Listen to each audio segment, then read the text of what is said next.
Hello jewelry fans, it's me, Brandy from Sinclair Jewelry, and today I'm going to teach you differences between a cameo versus the intaglio.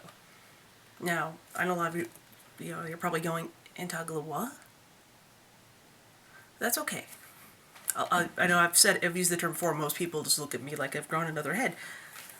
So this is important. Increase your knowledge. Now, first we'll start with cameo. We know what a cameo is. Here's a good example. Beautiful one, by the way. Bam. Cameo. It's a stone. Today they can be stone, shell, glass, plastic, resin, acrylic, all sorts of stuff. But you've usually got some sort of background that is dark, and above it a lighter layer of stone or what have you. And it shows some sort of figure. In this case, this is the Noah's Ark one you just saw. And here, I'm going to show you, this one's quite good. It is stone. See that there, that lady? Fabulous. Especially good because it has 4 different layers. You have the back layer, which is sort of like a reddish color. And then you've got the white, which is the figure itself. And then the jewelry.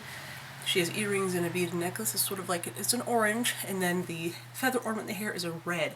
So that stone probably had a nice dark red background, and then had a layer of white, and then it had a little bit of orange or red, or it was just maybe perhaps just a red layer on top. Could have been 3 layers. And by carving that thin orangey bit, carving very thin, let the white show through so it's lighter. Anyway, lots of technique there, lots of skill. We know what a cameo is. You guys are probably really familiar with cameo, form of, pretty lady in profile. Your grandma probably had one, or still has. No, that's the most common. Pretty lady in profile, white on a dark black or blue background is the most popular. So, real quick. Very nice, pretty book. I like it. And first one from my favorite book.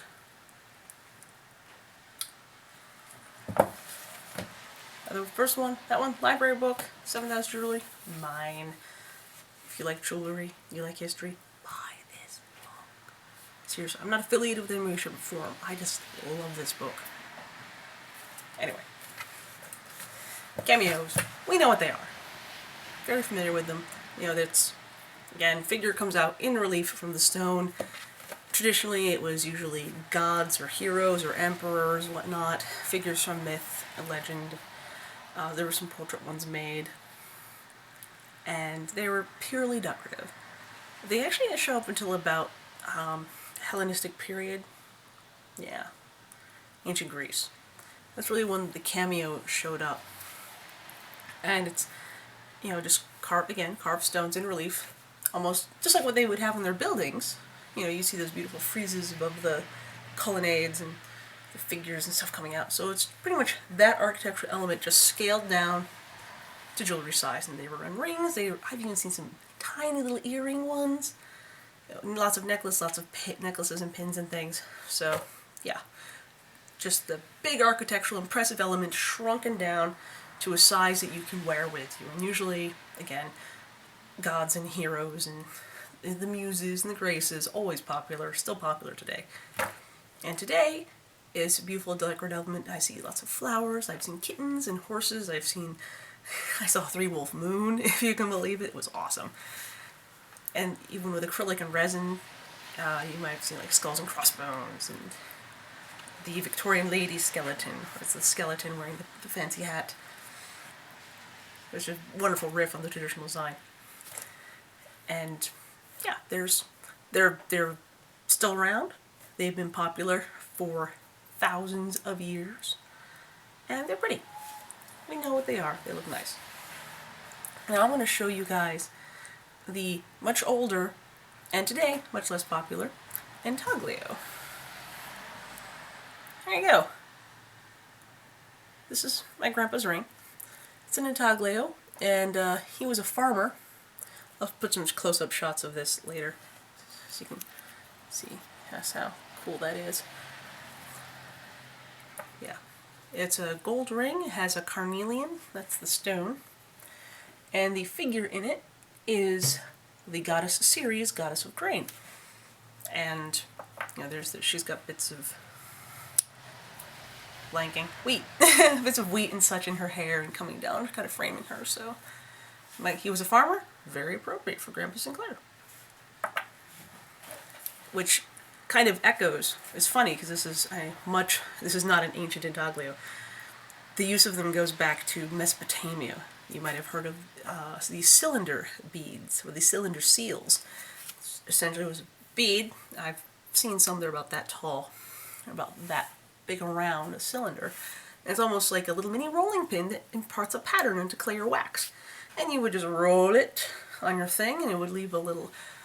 It would have like your name and all your titles written out there, and usually a symbol associated with you. Maybe if the king gave it to you, gave you your titles, maybe like you might even put the king on there with you next to him. Seriously. Which, those amuse me because invariably they always remind me of the pictures of someone's like, I'm shaking the hand of a celebrity! They always look like those pictures. Every single, I don't know why. Even this little stick figure, it's like, I don't know, it's the vibe I get.